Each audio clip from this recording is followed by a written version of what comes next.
Esencias de mujer. Don Ángel, creo que el optimismo de la última reunión de Daytona se vio hoy justificada con el golpe que representó para López la rata Obrador, la elección de la magistrada Piña. Es correcto, Esencias, pero tiene ahí un elemento extra que ahorita voy a comentar. Como nueva presidente de la Suprema Corte, dices, ¿qué opinión le merece lo anterior? Feliz 2023, bendiciones y un abrazo. Cuando dices lo anterior, te refieres al anterior presidente, el que ha terminado su encargo. Aquí habría que decir lo siguiente. Vamos a empezar por esta última parte, Esencias. Te has de acordar que el presidente intentó de manera tramposa alargar el periodo del ministro Saldívar mediante un burdo subterfugio. Fue a tal grado este intento en lo que se refiere a esa vena autoritaria, caciquil que tiene, que orilló al mismo presidente Saldívar a decir o plantear en un comunicado escueto pero muy directo que él entregaría el 31 de diciembre del 2022. Vámonos, aquí está lo mío, como diciendo, a mí no me meten sus cochinadas, presidente. Desde ahí las cosas parecían complicarse para el presidente en lo que se refiere a la sucesión en la Suprema Corte. Y así fue. El presidente, en esa actitud, como digo, caciquil, cerril, por lo burdo, por lo corriente, dirían algunos, se aferra a que ante los cambios o ante los votos de 2 de los 4 ministros que él propuso, uno de ellos o una de esas 4 personas fue la que hoy los ministros eligieron, la ministra Piña. También hubo otro voto de disenso, vamos a ponerlo de esa manera, de los 4 que él planteó. El doctor Carrancá, si no estoy equivocado. Y los otros 2 que se inclinaron y se arrastraron cual tapete, la ministra Yasmín Esquivel y Loreta Ortiz. Ambas con fuertes compromisos de todo tipo con el presidente de la República, el Bulto. Loreta Ortiz, una persona dedicada a las cuestiones jurídicas, pero con el agravante de ser la esposa de Francisco Ortiz, creo que es Francisco Ortiz Pinchetti o Federico, no recuerdo su nombre, pero es Ortiz Pinchetti. Él es el fiscal general para la atención de delitos electorales. Es decir, hay claramente ahí una situación rara, por decirlo menos. Lo que se esperaría de la doctora Ortiz, es decir, señor, prefiero mejor estar en alguna otra área de la administración para evitar una situación de este tipo. Pero eso les importa un comino a los de la 4T. Esa es una de las 2 mujeres propuestas por el presidente. Y la otra, una jurista, vamos a decirlo, de vieja data en materia de la práctica profesional, 30 y tantos años de práctica profesional, y además esposa de este hombre que ha hecho de la complicidad con los altos funcionarios todo un modo de vida, el ingeniero Riobo, beneficiario, quizá de los más beneficiados, en la construcción de los segundos pisos, donde reinó la opacidad y la que pusieron, si ser ingeniera, fue a la anticientífica Sheinbaum, cuando el secretario de Obras Públicas, el ingeniero Buenrostro, dijo, ahí se ven, señores, ¿no? Él planteaba una alternativa diferente, una vía diferente para enfrentar el problema de la movilidad, que era el transporte público, el metro, metrobús, etcétera. Se va y se queda la anticientífica Sheinbaum al frente de ese proyecto. lo cual evidenció a partir de ese momento su complicidad y su disposición a la abyección frente al talante autoritario y caciquil de López Obrador. Ahora bien, en tratándose pues de esta cuestión de la Suprema Corte, ya terminó el ministro Saldívar su encargo. Él seguirá siendo ministro del Pleno, es decir, ha terminado su encargo como presidente de la Suprema Corte, pero él seguirá siendo ministro todavía lo que le resta de su encargo. Muy bien.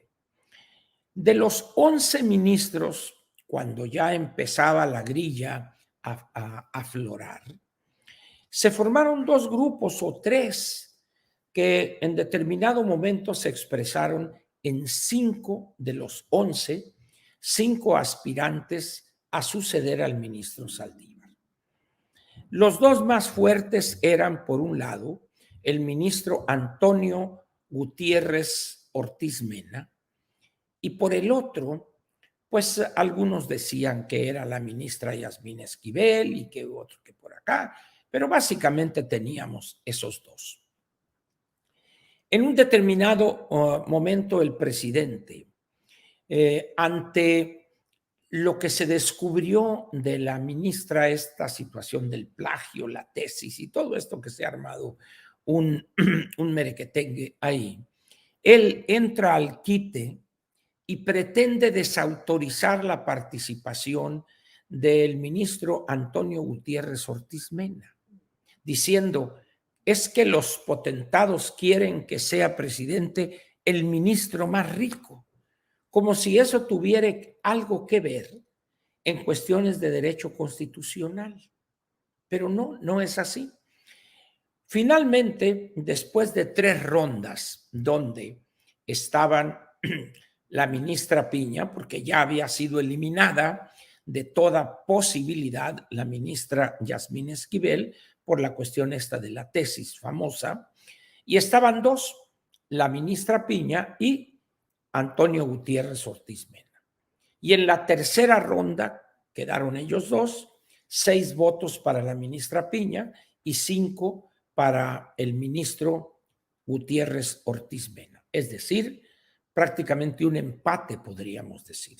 Pero los derrotados, los que no fueron y estuvieron en la puja por obtener la presidencia, manifestaron su apoyo decidido a la ministra Piña. Y aquí hay algo que vale la pena señalar. Ya ahorita del ministro Saldívar, esencias, ni quien se acuerde. Un hombre que sus bandazos o su forma de ser, él es un abogado postulante, un abogado que se dedica a defender a personas o empresas. Y eso le ha dado, él es un abogado muy exitoso, pero muy, muy exitoso, caro además. Otros dicen que exageradamente caro, pero es un hombre que producto de esa práctica profesional ha aprendido a ser como el lobo de la liebre, se hace para acá, se hace para allá y por allá, siempre buscando sacar ventaja en la situación en la cual se encuentre. En algunos casos es un proceso, en otros casos es la puja por un puesto, y el caso es que aquí en estos 2 años se comportó, por decirlo menos, de una manera aquiescente, de una manera casi cómplice en algunos casos, por esa forma de ser, así medio condescendiente, bueno, voy a desayunar, voy a platicar con el presidente y que somos los poderes y la mentira que te eché.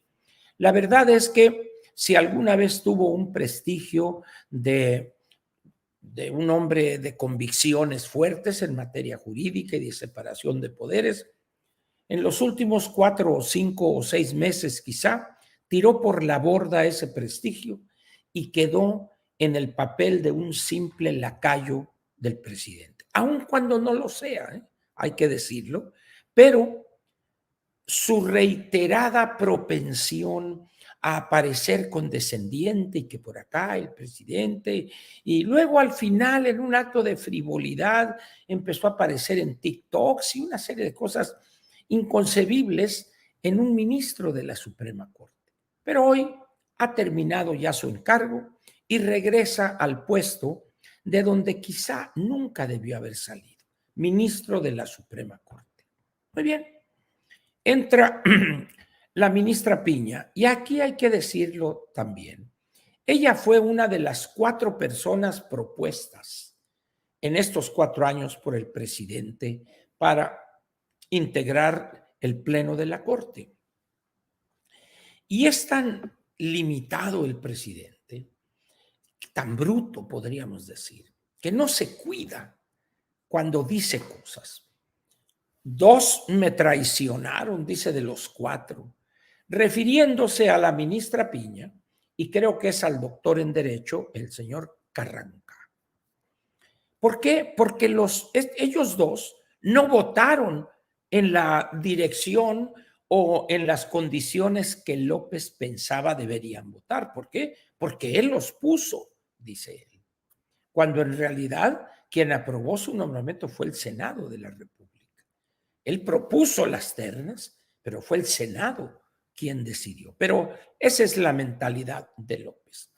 Entonces, pues estaba cantada la división, y la ministra Piña, una mujer con una carrera profesional intachable, 35 años, pero además con otro elemento a su favor.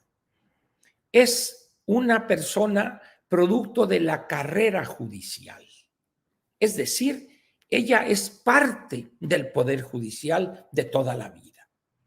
Esto no quiere decir que haya casos en los que no sea así y no puedan ser ministros de la Suprema Corte, en modo alguno. Hay académicos, hay notarios, etcétera, pero ella es una jueza de carrera, vamos a decir. Y eso es una garantía también.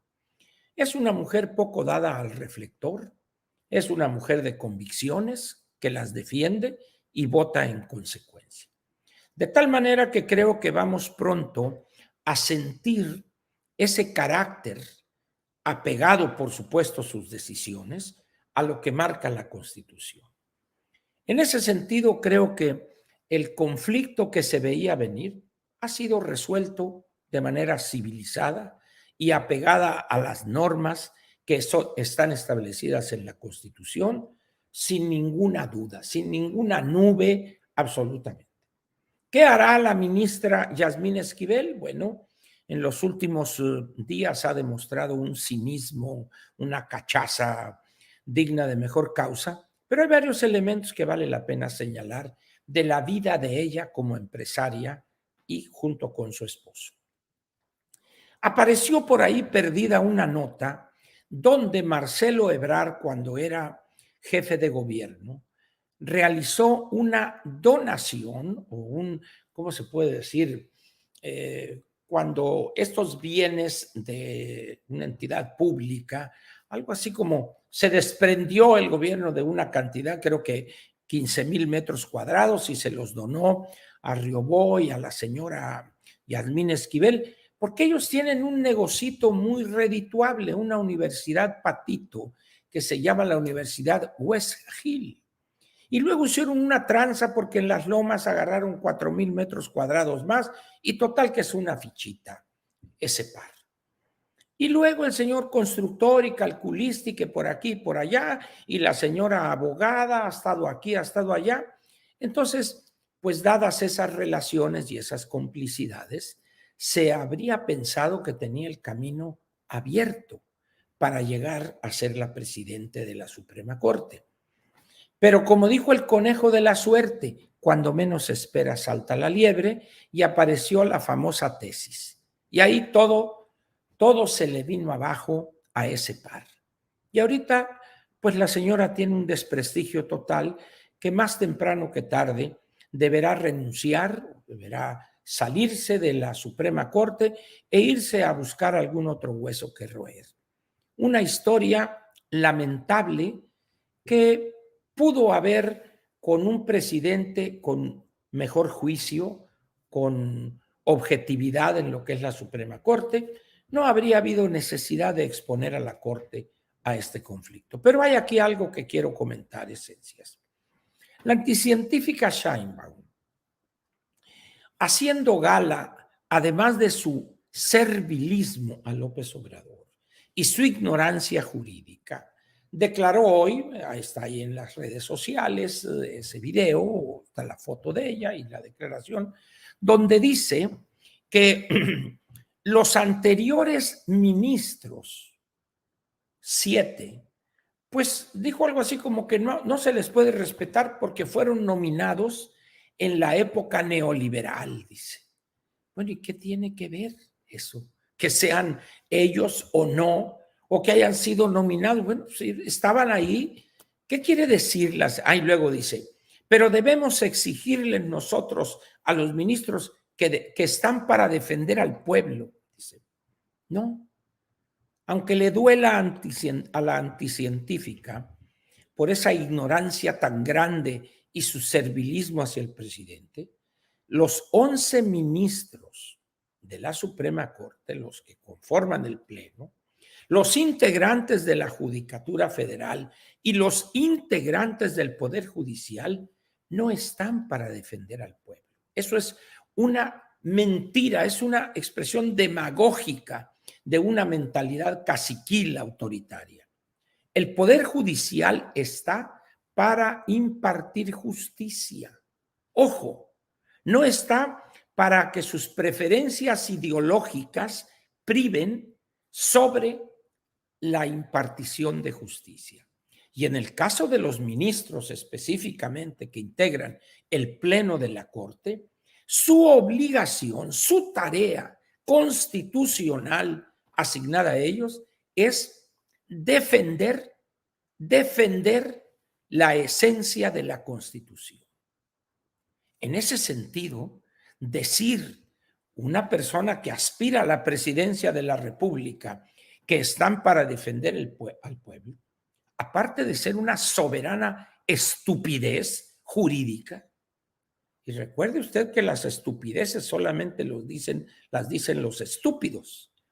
Es increíble que una persona en esa posición se atreva a decir que están para defender al pueblo. No. Una vez más, la científica se equivoca, pero ha de pensar que está haciendo méritos frente al cacique mayor, López Obrador. Porque él dice lo mismo. No tienen conciencia social. No, señor, no se equivoque, no es usted bruto. Los ministros de la Suprema Corte tienen un encargo constitucional perfectamente definido.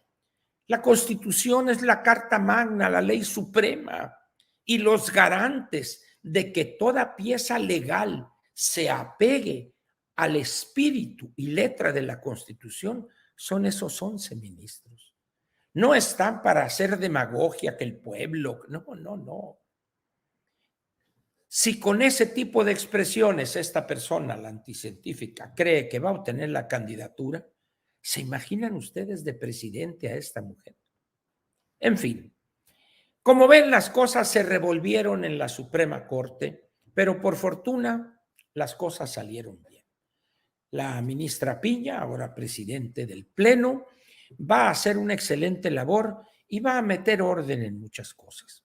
Creo que es una persona, tomando en cuenta los 30 y tantos años que tiene en calidad de juzgadora, va a hacerle mucho bien a la Suprema Corte y al Poder Judicial en su conjunto. Ya lo verá usted. Eso es lo que puedo decir del asunto Esencias.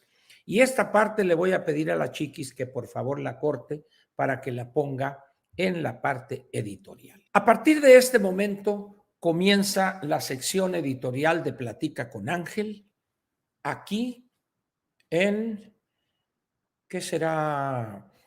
Aquí dice Ángel Verdugo, Alemania. Creo que también lo ven ellos, ¿verdad? Sí, sí, pero no estoy en Alemania, ¿no?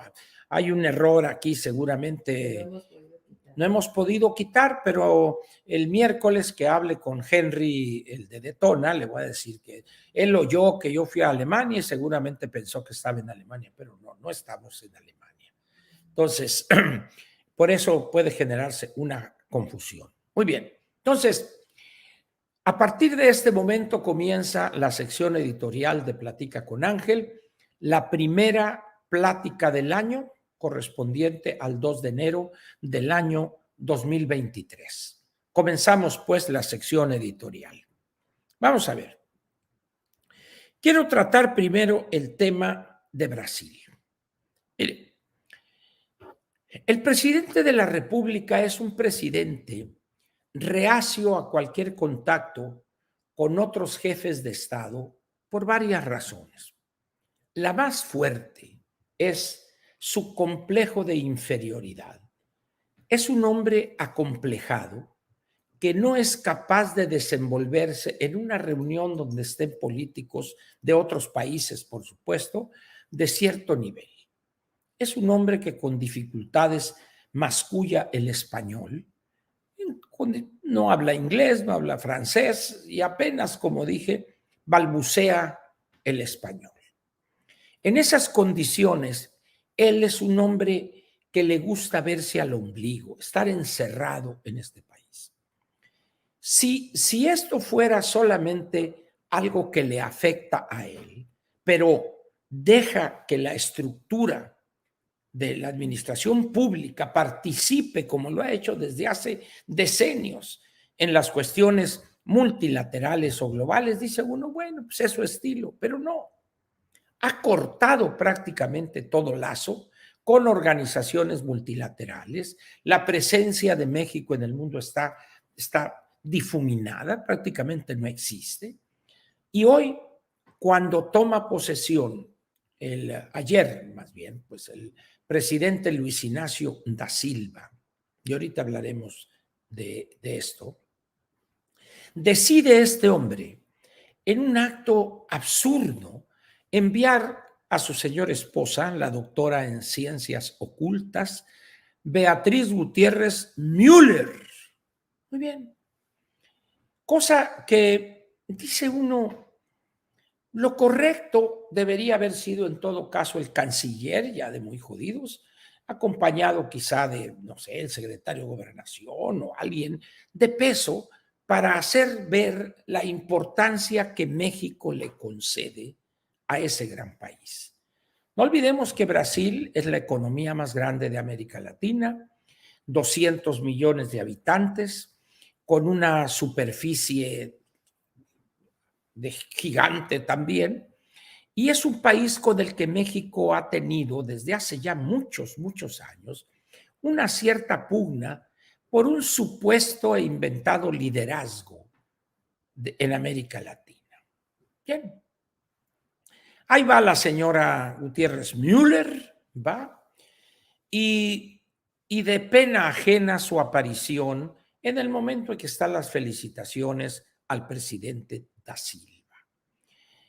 Tal parece que la señora estaba saludando a alguno de estos disque cantantes de la nueva ola, Maluma Baby, o este otro, el Bad Bunny, que es el rapero, que se le lanza,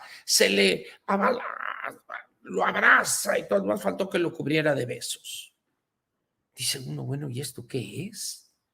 Hay un momento en el video donde el presidente da Silva le baja la mano, el brazo, que lo tiene atenazado ahí, como diciendo, bueno, ¿y quién dejó entrar a esta loca aquí? Y ya ella cae y luego se le pega y el cachetito. Bueno, nunca he visto yo una muestra de afecto como esa a su esposo. Y va allá con el presidente da Silva, ya anda casi cachondeándolo ahí, abrazándolo y eso. Y dice uno, bueno, ¿y esto qué es? La representante del Estado mexicano en la ceremonia de toma de posesión del presidente de Brasil. Y dice uno, qué espectáculo. Pero no termina ahí el asunto. Bueno, tuvo el presidente da Silva que llamar a su esposa, no sé cómo se llama, ya se vino una señora de vestido amarillo ahí, pues para hacer contrapeso, porque la otra estaba en un plan de fajándole ahí al presidente da Silva, le repegaba y mi amor, ¿dónde estabas? Y que andabas escondido, qué bueno que regresaste. Entonces le digo, oye, quítamela aquí a esta. Pero eso no es lo peor, hombre. De repente está ahí a un lado de ella una señora en este estilo que está un poco de modé, a la Beatriz Paredes. Dije, en un principio dije, pero no puede ser la senadora Paredes porque ella tiene ahorita un problema de movilidad por un accidente. Pero dije, ¿quién es ese émulo de la senadora Paredes? Y luego pues ya me doy cuenta que es la escritora Laura Esquivel. Entonces ya se iba a acercar ella cuando aquella ya le había dado el primer faje ahí a Da Silva, pero aquella seguía y se vuelve a acomodar y pega el cachete. Entonces recula la embajadora. Pero la señora iba, como les dije, en el más puro y ortodoxo estilo a la Beatriz Paredes y de guaraches. Dice uno, ¿esa es la imagen de la embajadora de México? Y dice uno, qué mal andamos. Ese espectáculo deprimente, o sea, de ridículo total, solo se explica porque así es este gobierno. Ese es el tono de este gobierno, lo cual además envía un mensaje de una falta de respeto al gobierno brasileño, de una ridiculización de algo que debe ser serio, respetuoso dentro del el comportamiento que establece el protocolo diplomático, pero no. ¿Cuándo se había visto que la esposa de un jefe de Estado se lance ahí a cachondear al felicitado y pegársele? Dice uno, bueno, qué tan necesitada de afecto está la señora que al primer jefe de Estado que agarra se le lanza. Es evidente que algo está pasando en esa pareja. No sé qué es, ¿verdad? Pero dice uno, pues, este es México, ¿sí? Este es el México de la 4T. ¿Qué va a suceder después de eso? No, nada va a suceder. Nada. Van a seguir haciéndose esos ridículos y los lacayos, los glúteos veloces van a seguir defendiendo este tipo de expresiones del rastacuerismo propio de la 4T. Eso es lo que pienso de esta situación en Brasil. Muy bien, pero ahora vamos a otra cosa. Ya hablamos de esto de la Suprema Corte y que ya le vamos a pedir aquí a la temible Chiquis para que lo tome y lo ponga en la parte editorial. Pero ahora vamos a otra parte. Hoy se celebraron dos elecciones fundamentales para algunas de las áreas de la administración pública. Una, la elección entre pares, es decir, 11 ministros, nadie más interviene, 11 ministros para designar al nuevo presidente del Pleno durante 2 años, que recayó, como ya dijimos, en la ministra Piña. Muy bien. Pero al mismo tiempo se celebró hoy el cambio en la presidencia de uno de los tribunales quizá con mayor peso en la economía mexicana, el Tribunal Federal de la Justicia Administrativa. Este es un tribunal de vieja data que tiene muchos años. Si no estoy equivocado, esto viene quizá desde el cardenismo, pero se ha modernizado, se le han agregado responsabilidades, una nueva sala de lucha en contra de la corrupción, etcétera, etcétera. Entonces, cuando se empezó a comentar y el cabildeo y a favor de quién y por qué y por acá, empezaron a surgir algunas candidaturas. Hay una normativa que establece los requisitos que debe cumplir alguien que aspire a ser presidente de ese tribunal. Pero hay una limitante para los que integran la sala anticorrupción, que ellos no pueden participar como candidatos a presidir ese tribunal. Pero resulta que ahí en esa sala está una integrante de apellido Telles, y que es muy cercana, no sé qué tan cercana, pero mis fuentes me han comentado de una gran cercanía, profunda cercanía, diría el clásico, con la secretaria de Economía, la secretaria Buenrostro. No le puedo decir señora porque igual que con Delfina no sé su estado civil. Creo que es soltera, por eso no le digo señora. Entonces, la secretaria Buenrostro parece que tiene una relación muy estrecha, una afinidad muy, muy, muy grande con la licenciada Telles. No sé si esta afinidad es ideológica, es política o de otro tipo. El caso es que empuja a ella con toda su fuerza para que modificaran la ley correspondiente y quitaran esa limitante para que pudiera aspirar a ser la nueva presidenta. E inmediatamente los lacayos, los diputados de Morena en San Lázaro, inmediatamente le dieron por acá y cómo no, se aprueba, chingado. Si lo quiere el jefe, lo hacemos. Pero no contaban con la astucia, no solo de Monreal, sino del florero de Bucareli. Y dicen, con que quieres modificar esta ley para dejar que esta Telles sea la próxima, pues téngale tu modificación y congelan esa iniciativa y las cosas se quedan como están todavía hoy. Eso automáticamente eliminó a esta persona con esa gran afinidad que bien a bien nadie me ha podido decir si hay un parentesco, alguna cosa ahí entre ellas, ¿verdad?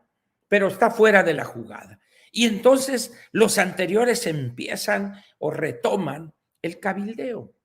Había 3 o 4 o 5, creo, personas con la intención de ser el nuevo presidente o la nueva presidente. El favorito del actual, el que se va, es el que resultó elegido. Es el que resultó elegido. Pero estaba también ahí la magistrada Zulema Morri, alguna otra dama también integrante y otro de los integrantes. Muy bien.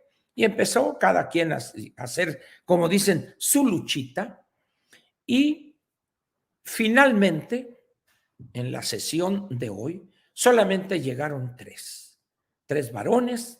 La doctora en Derecho Zulemas Morri, al leer el boletín, parece que no participó, no sé si declinó o al no ver posibilidades se hizo para atrás y quedaron 3. El caso es que fue aplastante la victoria del doctor en Derecho, el doctor Valls, su señor padre, ya fallecido, fue ministro de la Suprema Corte y él fue el triunfador y él es el próximo presidente del Tribunal Federal de Justicia Administrativa. Ahora, ¿por qué es importante este tribunal? Por los tipos de juicio que se ventilan ahí. Uno de ellos, por ejemplo, espero no estar equivocado en las cuestiones, vamos a decir, centrales. Parece que, no sé si TV Azteca, alguna parte del grupo de Azteca presentó una queja o una demanda para nulificar una decisión del SAT en torno a un adeudo de 4,000 y tantos millones de pesos por las cosas que a derecho les convengan a ellos, que no es justo, etcétera, ¿no?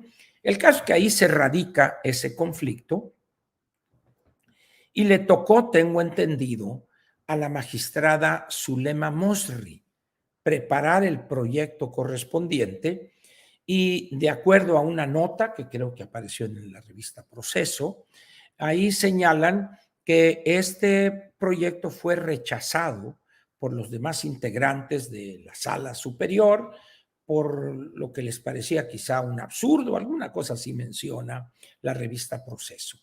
El caso es que concluiría yo que quedó en firme ese monto que el SAT le exige o algo así. Pues eso ya seguirá eso. Lo que importa es que la licenciada y doctora en Derecho, Zulema Morri, no participó y fueron 3 varones y al final quedó el doctor Valls.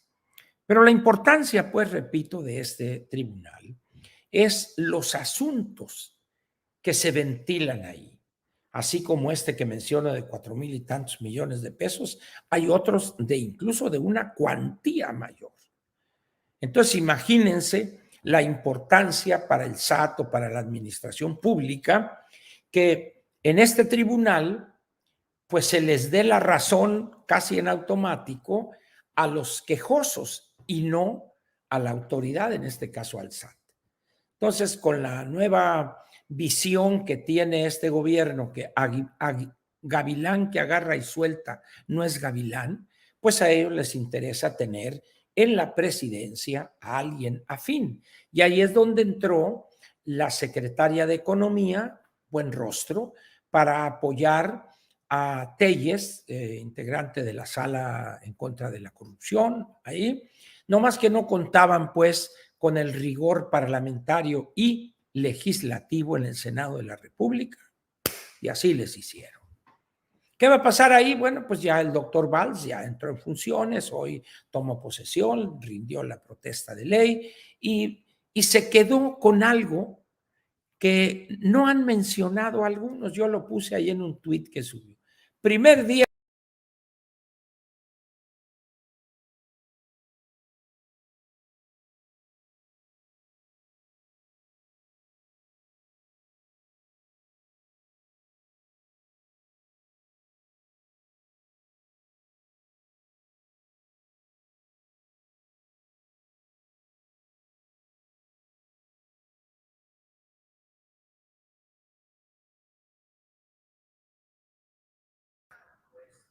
Ahí está. Muy bien, ahí está. Entonces, ¿qué va a pasar ahí? Pues como decía, pues regresar a la normalidad. No sé si la secretaria Buenrostro insista en que esa ley debe cambiarse para favorecer a la persona con la cual la une una gran cercanía ahí, la magistrada Telles. Eso ya será después. Pero es importante entender que este tipo de instituciones deben regirse no por la filiación ideológico-política, sino por el texto y espíritu de la ley. Eso es lo importante, tanto en la Suprema Corte, que la ley como referente sería la Constitución, y en el caso del tribunal, además de la Constitución, en la parte correspondiente, pues sería todo lo que tiene que ver con materia fiscal y administrativa. Esas son las 2 derrotas en este primer día del año 2023, día hábil, porque el primero en realidad fue ayer. Así tenemos que ir llevando las cosas. Pero hay una tercera derrota. Como usted sabe, está ahorita el proceso para designar o para proponer los consejeros que sustituirían a los 4 que van a terminar su encargo en abril. Con la incapacidad característica del diputado Mier, empezaron a moverse y que así, que los candidatos, que esto y que el otro, pero resulta que está debidamente normado cuál debe ser ese proceso con fechas y todo. Son tan descuidados estos brutos que la Sala Superior del Tribunal Electoral del Poder Judicial de la Federación les dijo: momento, por ahí no va, señores, se tienen que apegar ustedes a lo que marca la ley. Y pues la Junta de Coordinación Política, muy a su pesar, tuvo que decir: señores, pues ahora a partir de febrero vamos a hacerlo porque así lo marca la ley. Es decir, ni para eso, que es algo tan sencillo, seguir los pasos normales que están ahí planteados, ni para eso sirve, ni para eso. Luego la señora esta, la señora Piedra, pues no manda como, porque de los 7 que integran la comisión de selección, comisión técnica de selección, 2 los debe proponer la Comisión Nacional de Derechos Humanos.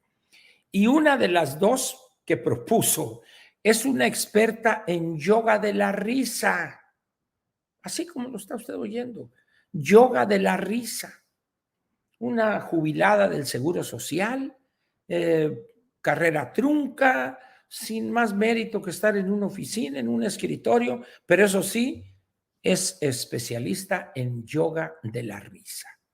Entonces, imagínense en manos de quién está la Comisión Nacional de Derechos Humanos, de esta señora cuyo único mérito, pues es haber sido hija de la señora Rosario Ibarra de Piedra. El caso es, pues, que tuvo que cambiarla y los otros por allá en los tiempos, total que es un desastre y va para atrás todo. Ya son 3 derrotas en un día prácticamente. ¿Y esto qué va a generar? Pues evidentemente una desesperación total del mundo. ¿Por qué?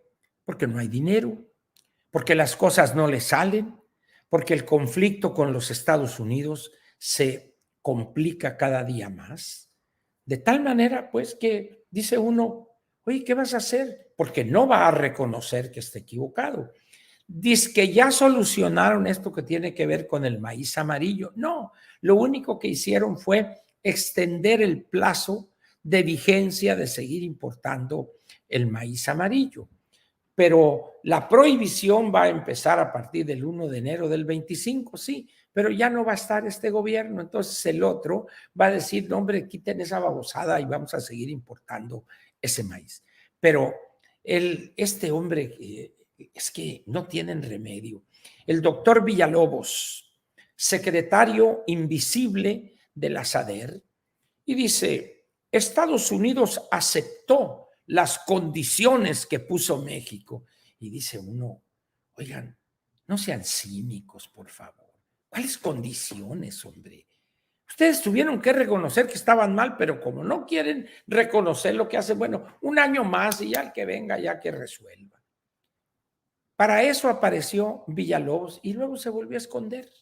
Ha de decir, aquí me veo más bonito, me dan mi aguinaldo, mi chequecito mensual y no tengo problemas.